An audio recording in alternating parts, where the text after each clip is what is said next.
Dan malam hari juga live ini juga disiarkan secara langsung di channel IKIM, Iman Kristen Indonesia Menjawab. Soft way is the best way.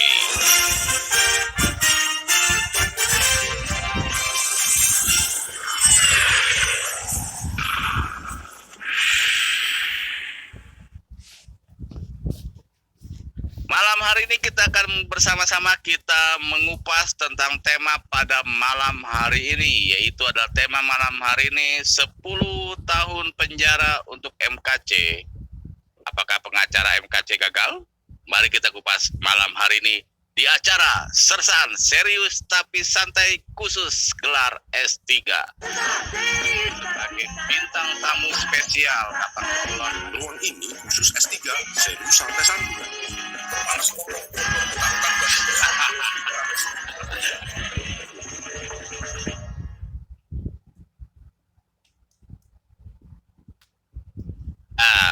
Ya. Ya, sahabat yang dikasihi Tuhan Yesus Kristus, kemarin kita sudah mendapatkan suatu berita yang sangat kalau dibilang secara nurani kita sebagai manusia yang beriman, satu sisi kita kecewa, tetapi satu sisi juga kita harus menerima dan kita harus yakin bahwasanya ada rencana Tuhan yang disiapkan, rencana yang terindah untuk Bapak KC yang mendapatkan keputusan vonis 10 tahun penjara. Tetapi dengan kejadian kemarin banyak sekali ya orang-orang yang hidup yang sudah menjadi orang Kristen, ya bahkan menjadi seorang apologet di dunia YouTube gitu. Ya banyak yang malah saling menyalahkan gitu. Ada yang menyalahkan apalagi banyak yang menyalahkan pengacara ini begini bla bla bla bla bla bla. Makanya malam hari ini kita akan kupas secara serius tapi santai, dan forum ini, live ini dikhususkan kepada khusus kita semua yang bergelar S3, serius, santai, dan santun. Nah, malam hari ini bersama saya sudah hadir rekan-rekan dan hamba-hamba Tuhan yang sangat luar biasa dan biasa di luar untuk memberitakan firman Tuhan. Dan malam hari ini saya akan undang dulu sang nggak mungkin sang bango ya, sang narasumber kita yang akan memberikan analisanya tentang apa yang terjadi dan apa yang apologet ini banyak saling menyalahkan. Kenapa hal itu bisa terjadi? Ya, saya akan undang terlebih dahulu. Salam, selamat malam Pak Heri Jenderal IKIM. So sibuk banget Pak. HP mati aja di kotak-atik. Pak, hei. Astaga, ampun dosaku. Tahu begini saya tadarusan, Pak. Iya. Simulat. Iya. Sebelum saya mengundang teman-teman kita yang lainnya yang tentunya bergelar S3 ya, saya ingin mendengarkan analisa Bapak tentang tema pada malam hari ini tentang 10 tahun penjara untuk MKC, pengacara malah disalahkan. Nah, bagaimana dengan analisa dari Pak Heri? Ini ada yang gagal gitu. Ini kegagalan pengacara. Ini sangat menyedihkan. Dan ini ya, MKC penjara 10 tahun. Kegagalan, apakah ini kegagalan pengacara? Malam hari ini kita tidak sedang pro kanan pro kiri, tetapi mari kita berpikir secara logis dan betul-betul objektif, jangan subjektif. Karena saat ini banyak pahlawan kesiangan, Pak. Bahkan ada komentator yang bagi saya naif. Naifnya apa? Dalam kondisi ini kita nggak butuh komentar-komentar yang miring, komentar-komentar yang ya itulah Pak, namanya objektif ya. Oke, terima kasih. Yang objektif ya. Gini Pak, dalam sepak bola yang paling pinter siapa? Semua udah tahu ya, penonton gitu loh. Dan penonton itu mau bayar itu karena ingin melihat permainan yang bagus. Tetapi ketika mereka sudah lakukan yang terbaik, ya, baru ke gol 2 gitu ya. Padahal permainan belum selesai, udah maki-maki dan lain sebagainya. Itulah namanya penonton. Tapi biasanya penonton kalau suruh terjun nggak bisa. Alasannya macam-macam dan biasanya jago bikin alasan. Lo kan bukan bagian saya. Dan lucunya lagi saling menyalahkan. Sangat menyedihkan sekali. Pada suatu hari ada Ellen Show. Bapak tahu Ellen Show? Sudahlah, nggak usah saya tahu. Saya jelaskan juga nggak Iya, tahu. Mak. Saya taunya ketoprak, Pak. Ketoprak, lenong bocah, saya tahu kayak itu, Pak. Ellen Show pada suatu hari ngundang sebuah keluarga kulit hitam di mana mereka viral karena tariannya di YouTube. Anak dari orang papa mamanya masih muda sampai anaknya paling kecil ngedance gitu. Dan jadi viral. Hanya waktu singkat lalu setelah itu mereka dikasih game. Gamenya apa? Ada lubang-lubang di situ, tapi nilainya keseluruhan dari lubang-lubang itu adalah sekitar $20.000. Nah, waduh itu berapa ratus juta ya. Pokoknya segitu. Lalu ada tempat untuk melempar bola dari yang dekat sampai yang jauh. Kalau yang dekat nilainya kecil, yang jauh nilainya besar. Pokoknya nilainya $20.000. Kalau kamu bisa masukkan semua, kamu dapat semua. Ellen Show bilang itu. Mulai dari anak-anak paling kecil, masukkan ke lubang paling besar. Masuk $500. Terus satu lagi anaknya yang lebih dekat, masuk $1.000. Lalu bapaknya dan mamanya yang jauh, $10.000. Ketika dilempar $10.000 loh Pak. $100 aja 1 juta lebih ya. Ini $1.000. Dia lempar lubang itu, tidak masuk. Saya aja, walaupun itu recruiting, saya bilang, aduh sayang. Tapi yang luar biasanya Pak, ketika istrinya tidak berhasil, suaminya dan anaknya yang ngomong, it's okay gitu ya. Try again, ulang lagi, coba lagi. Gagal lagi. Akhirnya suaminya masuk. Wah senang. Terus kurang yang satu lagi yang $12.000 itu. Ketika mau dilempar, enggak masuk. Waktu habis, tapi semua it's okay, dapat berapapun. Luar biasa enggak Pak? Keluarga ini mengatakan, enggak Pak, kamu gagal enggak apa-apa gitu.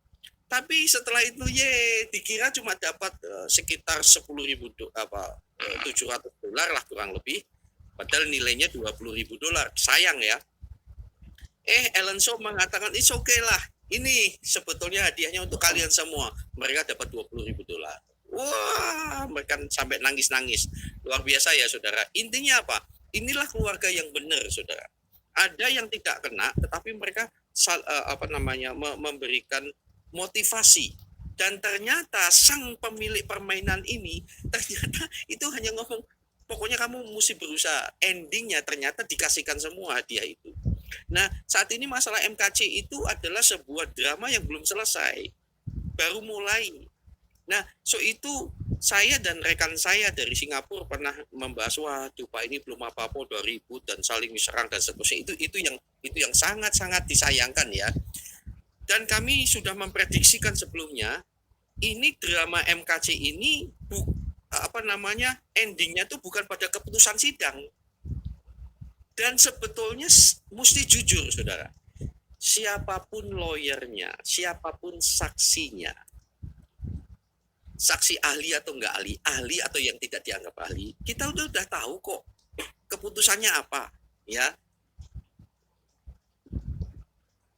Nah ini dia contoh ya, kita udah tahu mengenai contoh ya JR Wijaya ini, Pak Heri bagaimana MKC dihukum 10 tahun karena hakimnya berjilbab kadrun pentolo yang jadi hakim. Kita semua udah tahu, ini Indonesia men. Ini Indonesia bro, betul nggak? Semua udah tahu. Ada yang saya sebutkan tadi pahlawan-pahlawan kesiangan yang ngoceh sampai goblok-goblokin PH-nya dan lain sebagainya. Please deh saudara, lupakan masa lalu. Dan saat ini Tuhan kan lagi membuka. Siapa yang tulus, jujur, dari buahnya lah engkau lihat orang itu kelihatan dari tutur kata, terus kebijaksanaannya dan lain sebagainya.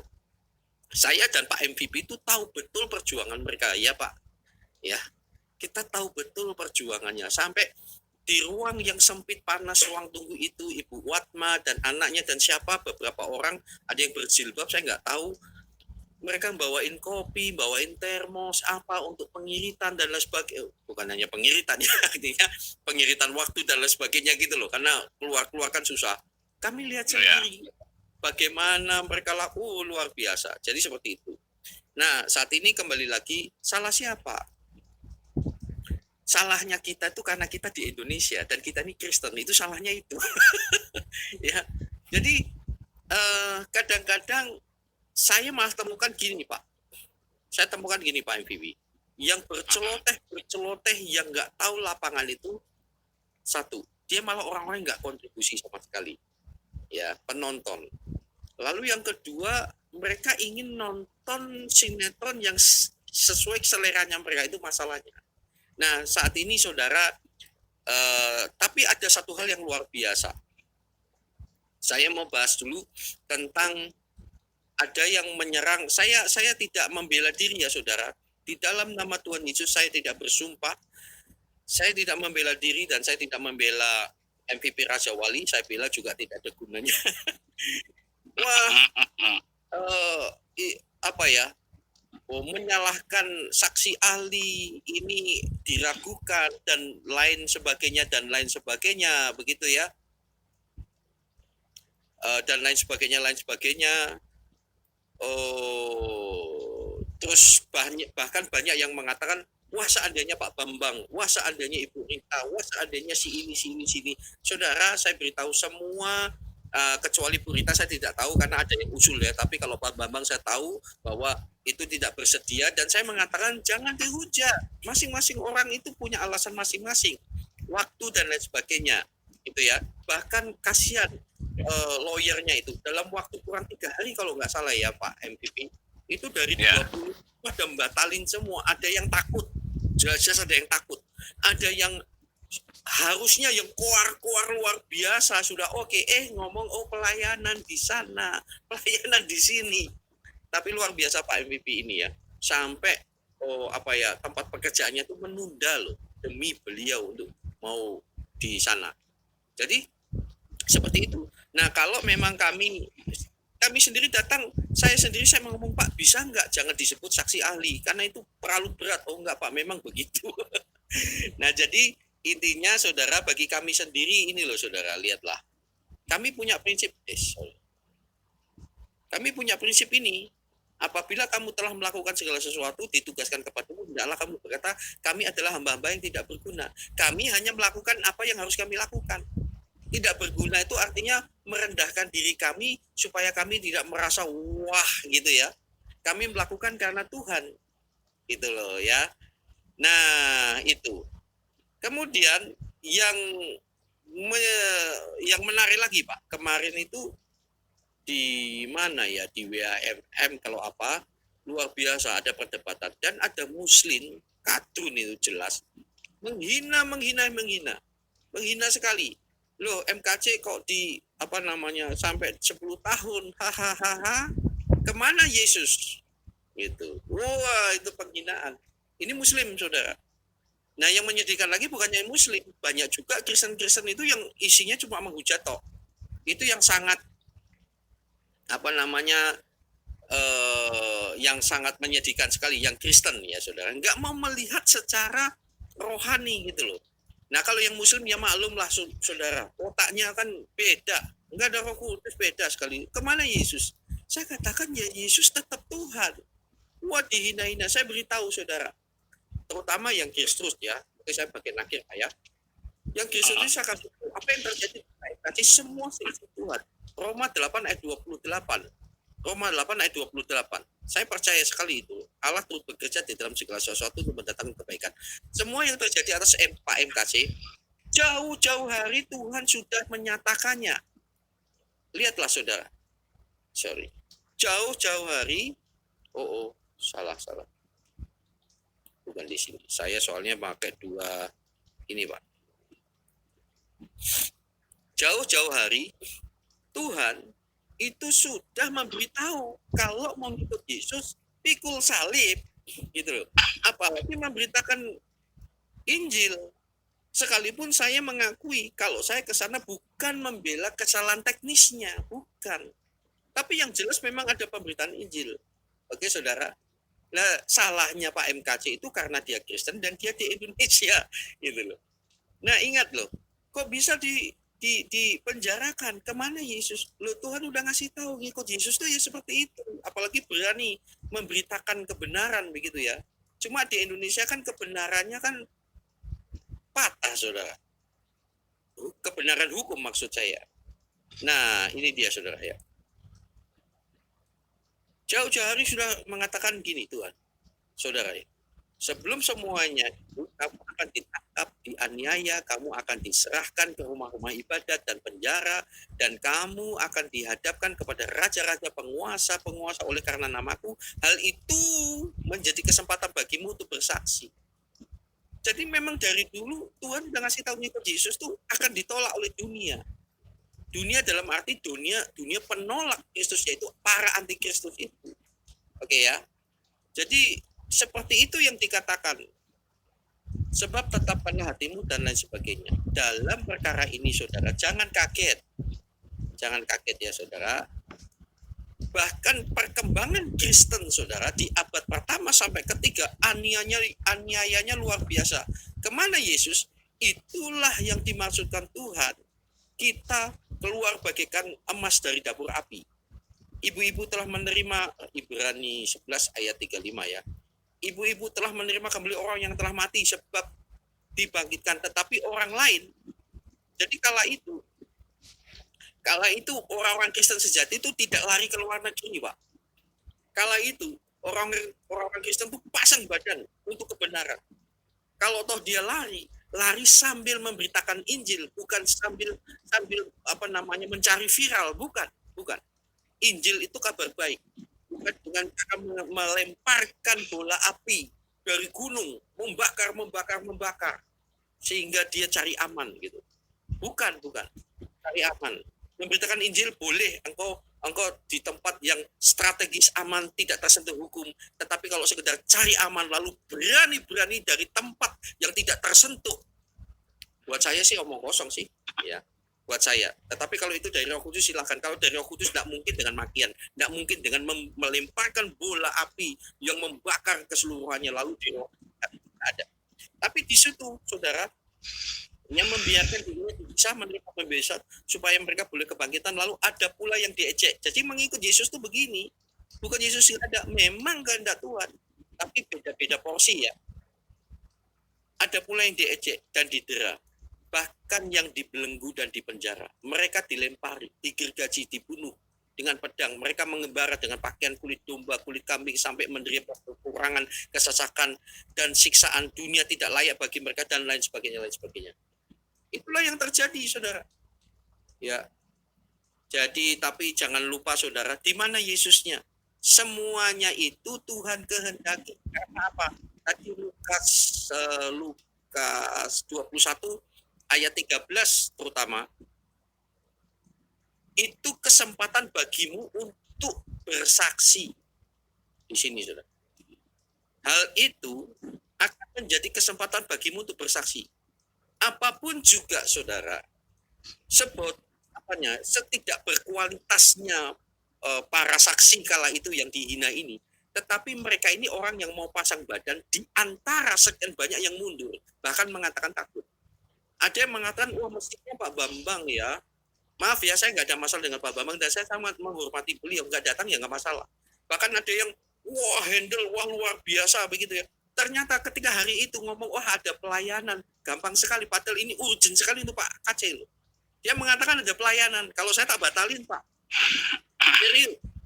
Ada pelayanan, biarpun mungkin ya ditawarin, Pak pelayanan ngomong 20 menit 50 juta, tak batalin Pak demi Pak MKC. Di dalam nama Yesus itu saya serius, saya tidak bersumpah. Tetapi batalin, saudara, kasihan siapa namanya, para pengacara ini sampai ngomong, Pak kira-kira siapa? Saya bantu untuk cari-cari siapa ya, saya sendiri bingung. Akhirnya ketemulah ini yang pakai baju merah ini, saya nggak jelas. Ya, tetapi luar biasa di situ yang terpenting, di mana Yesus, di situ Tuhan memberikan mimbar KKR yang luar biasa ya. Dan saudara, jangan lupa bahwa ini menjadi penggenapan bahwa Injil akan diberitakan ke seluruh dunia dan terjadi. Jadi intinya begini, kita udah tahu kok, siapapun ada yang ngomong, wah lawyer si ini, bahkan waktu itu Pak Kamarudin mengatakan ini, tolong kalau ada yang usul si ini tolong bantu hubungi.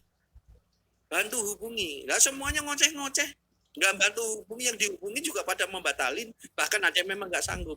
Jadi intinya kita jangan salah menyalahkan, yang jelas ini ada kehendak Tuhan, drama belum selesai. Oke, dan kita udah tahu kok arahnya. Baik. Nah mengenai Yahya Waloni, wah ada yang mengatakan dia tanpa pengacara bisa 5 bulan. Bukan karena hebatnya Yahya Waloni, ini Indonesia bos. Settingannya udah demikian. Bahkan ada yang jumawa, oh kalau saya pasti bebas. Weh. Oke, kalau ngibul ya, mbok ya jangan nanggung-nanggung gitu. Oke, Tuhan memberkati, maju terus. Kita doakan terus ya. Drama belum selesai. Jangan lupa Gusti Orasari ada pengalaman yang lalu ya. Tapi kita nggak perlu mengutuk, jalani saja, dan Kristuber tetap bersatu, jangan saling menyalahkan, stop, gitu ya. Jadi seperti itu, Tuhan memberkati. Lanjutkan. Ya baik, terima kasih Pak Heri. Ya memang kalau misalkan ada yang menyalahkan inilah, menyalahkan itulah, PH lah atau apalah, wah saya pikir ini orang yang ya tadi Pak Heri katakan memang betul. Penonton tuh kayak merasa lebih jago daripada pemain gitu. Ya bahkan saya juga pernah ditanya gitu, kok bisa ya MPV Raja Wali yang terpilih gitu lah. Ya. Saya bilang apa sih yang nggak bisa buat Tuhan Yesus gitu. Saya saja Pak bayangin aja sampai manajer saya ngundurin jadwal terbang ke tempat saya ini untuk pembukaan untuk soft opening restoran yang tempat saya bekerja gitu. Itu sampai diundur Pak, karena saya mau mengikuti jadi saksi sidang. Oh ya, ternyata luar biasa Tuhan Yesus, ternyata owner saya juga adalah orang yang selalu berdoa untuk Pak Aceh gitu. Nah, akhirnya sorry Pak. Mending orang yang tidak dikenal tapi ternyata berdoa Pak. Apakah doanya tidak dijawab? Itu terjawab Pak. Jangan jawabannya tidak, tunggu aja. Oke, lanjut Pak. Ya, sampai jadi gimana Pak bukanya? Ya, saya minta waktu undur untuk 5. Oh ya. Hari Rabu itu pembukaan jadi diundur menjadi hari Sabtu. Wah, ini maksudnya luar biasa lah karya Tuhan gitu. Tapi sampai kalau misalkan saya lebih mentingin pekerjaan, ya kalau misalkan pelayanan oke lah, ya kan pelayanan kan tidak terikat dengan kontrak Pak. Tapi kalau namanya pekerjaan kan itu terikat dengan peraturan kontrak gitu.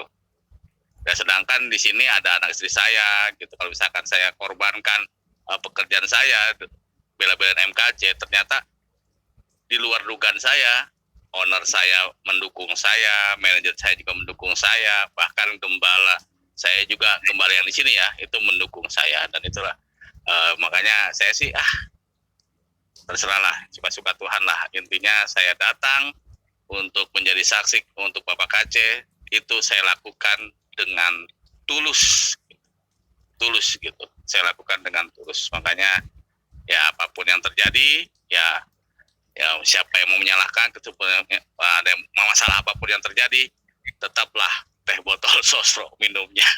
Oke, baik. Ya, Pak, dikira kita endor, padahal mereka enggak. Oke, saya akan sambut dulu rekan-rekan saya yang luar biasa yang sudah bersama-sama kita di acara Sersan yang jelas. Di room ini dilarang kalau tidak bergelar S3 masuk di room ini. Jadi di room ini hanya khusus orang yang bergelar S3, serius, santai, dan santun. Saya akan sapa dulu. Salam, selamat malam, Pastor Mono Arfa. Ya, shalom. Salam, haleluya.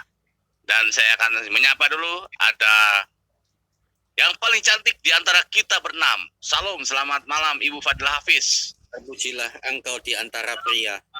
Shalom. Kok soalnya laki-laki? Shalom. Fadila. Shalom. Pak Heri, saya cuma mau tanya, kita tinggal di mana ini Pak Heri? Kenapa? Kita tinggal di mana? Indonesia, Bu. Ya itu dia. Kodenya di situ. Kalau ada sesuatu yang aneh sedikit, kita tinggal di mana? Mengingatkan kita kalau kita tinggal di Indonesia.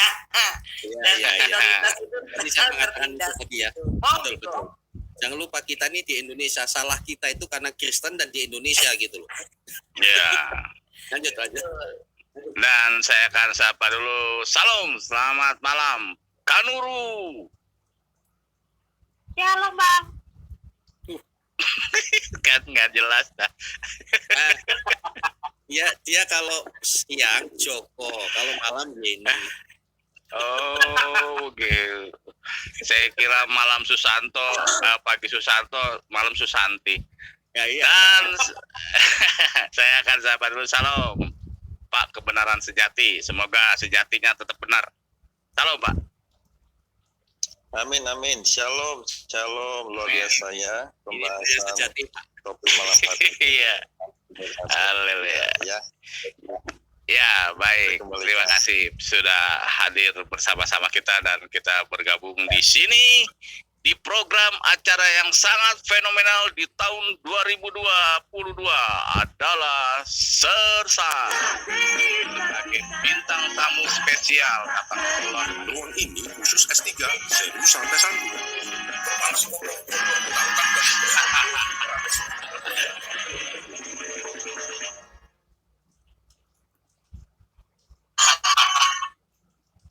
Ya, baik untuk selanjutnya saya ingin berikan waktu kepada Pastor Monoarfa untuk analisanya tentang tema pada malam hari ini 10 tahun untuk Pak KC. Apakah ini kegagalan pengacara hukum dari Pak KC? Silakan Pastor Monoarfa.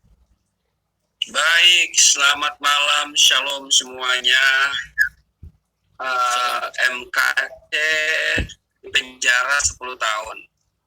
Apakah ini kegagalan penasihat hukumnya atau pengacara? Sebetulnya ada beberapa faktor yang harus kita perhatikan dan tidak boleh dikesampingkan gitu loh. Yang pertama, kita ada di mana? Seperti yang sudah disebut. Kita ada di Indonesia, ya kan? Dan yang kedua, kita Kristen, gitu kan? Nah, saya punya pengalaman, kebetulan saya duluan mengalami, ya. 92 dimulai persidangan bulan Desember sampai 93 di bulan Februari. Jadi ya hanya 3 bulan itu kerja yang sangat keputusan yang sangat singkat, jangan yang singkat. Saya dituntut 4 tahun, putusannya 4 tahun dan 6 bulan, jadi 6 bulan lebih berat dari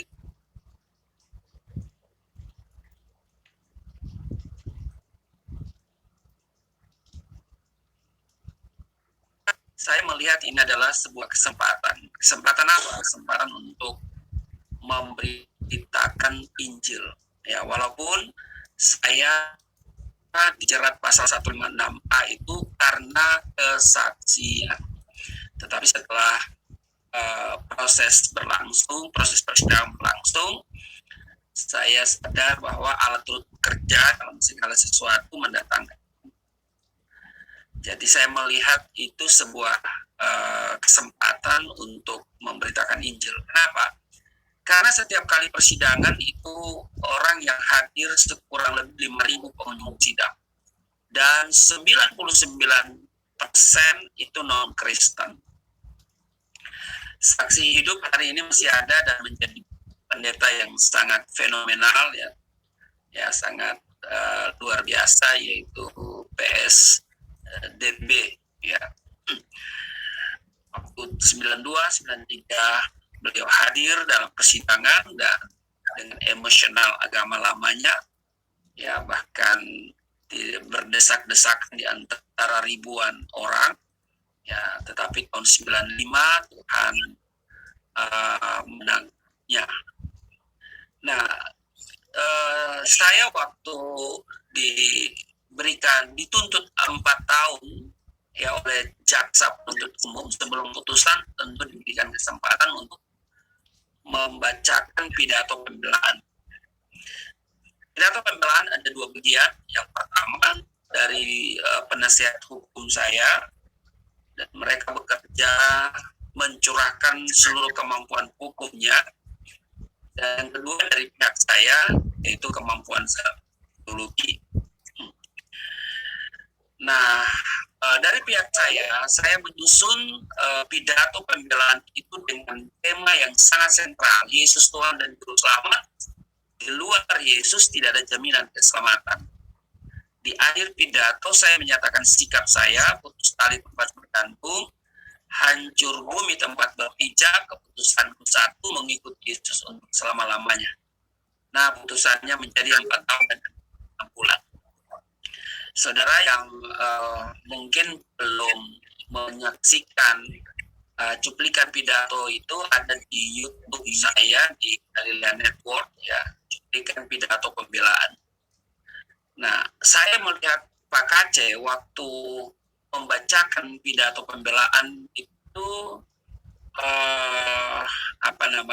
kayaknya sempat mungkin beliau terbawa emosi sehingga tidak lantang begitu ya membacakannya, lalu sedih malah. Kita tidak bisa menyalahkan pengacaranya atau penasihat hukumnya. Saya percaya bahwa penasihat hukum sudah mencurahkan seluruh kemampuan hukum yang ada padanya. Tetapi kenyataannya ya hari ini kita lihat bahwa putusannya 4 tahun dan 6 bulan. Ya. 4 tahun 6 bulan, 10 tahun ya 10 tahun. Nah, lalu orang bertanya di mana Yesus? Ya, Alkitab sudah menulis, saudara. Ya, Alkitab sudah menulis ya bahwa di Pengkhotbah pasalnya yang ke-3 ayat yang ke-16, ada lagi yang kulihat di bawah matahari, di tempat pengadilan di situ pun terdapat ketidakadilan, dan di tempat keadilan di situ pun terdapat ketidakadilan. Ya. Jadi Alkitab sudah menulis, ya, sudah menulis bahwa mengingatkan kita bahwa di tempat pengadilan di situ pun terdapat ketidakadilan, dan di tempat keadilan di situ pun terdapat ketidakadilan. Di saat pengkhotbah dalam hal ini Salomo mencari keadilan, justru yang ada adalah ketidakadilan. Nah, karena itu ketika MKC dituntut 10 tahun, saya sudah menduga bahwa putusannya pasti maksimal. Ya. Putusannya pasti maksimal. Kalaupun ada mujizat gitu ya, nggak mungkin bebas. Ya, tetapi mungkin 2/3 dari tuntutan jaksa penuntut umum itulah yang diambil oleh hakim. Tetapi ternyata memang putusannya adalah maksimal 10 tahun. Nah, tetapi dari pihak penasihat hukum MKC telah menyatakan banding. Saya pun juga waktu pertama itu banding. Ya, tahun 92 juga banding. Nah, tujuan saya kenapa saya bawa banding? Ya, pertama secara hukum bahwa putusan itu belum menyentuh perasaan hukum dan keadilan, belum menyentuh rasa keadilan.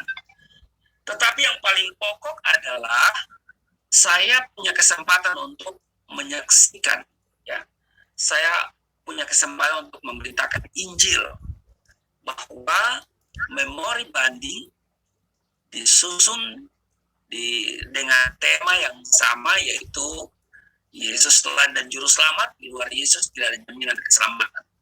Putusannya saya sudah bisa duga, ya. Saya sudah bisa menduga, tapi ini kesempatan untuk saya karena hakim di tingkat pengadilan tinggi itu pasti membaca seluruh berkas perkara termasuk memori banding.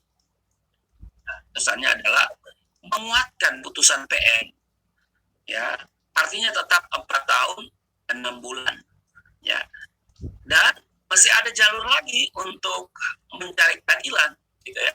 Nah, putusannya belum menyentuh perasaan hukum dan keadilan. Tetapi yang paling utama bagi saya adalah memberitakan Injil. Itu memori kasasi disusun dengan tema yang sama, Yesus Tuhan dan Juru Selamat. Di luar Yesus tidak ada jaminan keselamatan. Nah, akhirnya putusannya menolak permohonan kasasi. Ya, pengkhotbah pasal 316 inilah yang menguatkan saya. Ya. Jadi kalau MKC diputus divonis putusannya 10 tahun, saya tidak kaget, dan kita tidak bisa juga menyalahkan penasehat hukumnya, ya, karena kembali lagi, pertama kita ada di mana, yang kedua kita imannya Kristen, ya kan, dan yang ketiga sudah tercatat di dalam Alkitab pengkhotbah pasal 3. Itu doa saya, ya, saya titip doa waktu itu ya sebelum putusan itu untuk MKC, kiranya Tuhan memberikan semangat, kekuatan, dan damai sejahtera kepada MKC untuk menerima segala kenyataan yang tidak pernah dia kehendaki, yaitu putusan ini tentunya, ya. Dan ya, biarlah MKC tetap kuat, dan bukan kehendakku tetapi kehendak Tuhan. Apakah 10 tahun ini adalah kehendak Tuhan? Tidak bisa menyatakan hal itu, ya. Nah, kita juga tidak bisa berkata bahwa hakim tidak adil, ya. Kita juga tidak percaya nanti lagi, ya. Tapi kita lihat bahwa kalau dibandingkan dengan yang lain, ya, penista-penista yang ada di seberang sana, ya, mereka hanya, ya, hukumannya sangat ringan. Bahkan sebetulnya kalau mau diterapkan, ya, harus ada tindakan persuasif, gitu, ya. Peringatan dulu, dan kalau dia melakukan lagi baru ditindak secara. Akhir, sebetulnya satu hal yang sangat penting bagi seorang yang duduk di kursi pesakitan adalah pertanyaan hakim, ya, itu sangat sederhana. Apakah Anda menyesal? Ya. Nah, ini pertanyaan yang sangat ya, gampang-gampang susah. Ini pertanyaan yang sangat menentukan berat atau ringannya hukum. Waktu saya tanya seperti itu, apakah Anda menyesal? Saya katakan bahwa dari segi apa, ya, bahwa saya tidak pernah menyesal dengan keputusan yang saya ambil, yaitu menerima Yesus sebagai Tuhan dan Juru Selamat. Bahwa terjadi semacam dianggap ada semacam gejolak, ya, gejolak di masyarakat. Ya, tentu itu bukan maksud dan tujuan saya, tetapi saya berkata, walaupun itu bukan tujuan atau maksud, tidak ada niat saya untuk gejolak di masyarakat, saya minta maaf. Saya katakan begitu. Minta maaf atas mungkin tindakan saya yang dianggap tidak baik atau keliru. Bagi saya, apa yang saya lakukan, ya, adalah tindakan iman, yaitu apa? Kesaksian. Sebab bersaksi adalah sebuah keharusan bagi orang Kristen. Nah, itu saya katakan di hadapan para hakim yang mulia waktu itu. Karena itu, setelah saya keluar penjara, saya selalu mengingatkan para muhtarin yang lain untuk hati-hati bersaksi, ya, jangan membabi buta, dibabi aja salah, apalagi babi buta.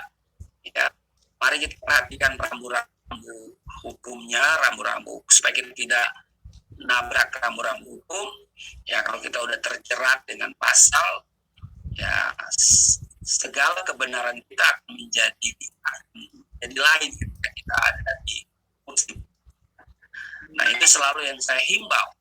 Biar aja saya mengalami hal itu, saudara-saudara yang lain jangan. Ya, nah kita harus saling mengingatkan. Kita harus saling mengingatkan. Ini dulu yang kita sampaikan, moderator. Oke, baik. Terima kasih Pastor Monorfa. Ya, memang banyak sekali ya teka-teki ataupun pertanyaan yang kita simpan. Kenapa ini harus terjadi? Kenapa Pak Kaci harus ini terjadi? Tetapi ayolah kita, kalau kita merasa seorang apologet ya, tentu seorang apologet itu mempunyai ya kecerdasan atau kepintaran. Janganlah pakai kecerdasan itu untuk saling menyalah-menyalahkan gitu. Begitulah kira-kiranya. Jadi biarlah yang selalu, biarlah berlalu. Tetap kita berdoa, tetap kita mendukung Bapak Kace dan keluarga, terlebih khusus ya Ibu Watma, ya bagi sahabat yang rindu untuk meringankan beban dari istri Bapak Kace, itu silakan untuk memberkati yang ada di bawah ini. Dan saya akan lanjut lagi kepada Ibu Fadila Hafiz. Silakan Ibu Fadila Hafiz, bagaimana tanggapan Ibu ataupun pandangan Ibu ataupun long view apa itu long view? Silakan Bu dari malam hari ini. Silakan Bu Fadila. Ya, shalom semuanya. Wah, shalom semuanya.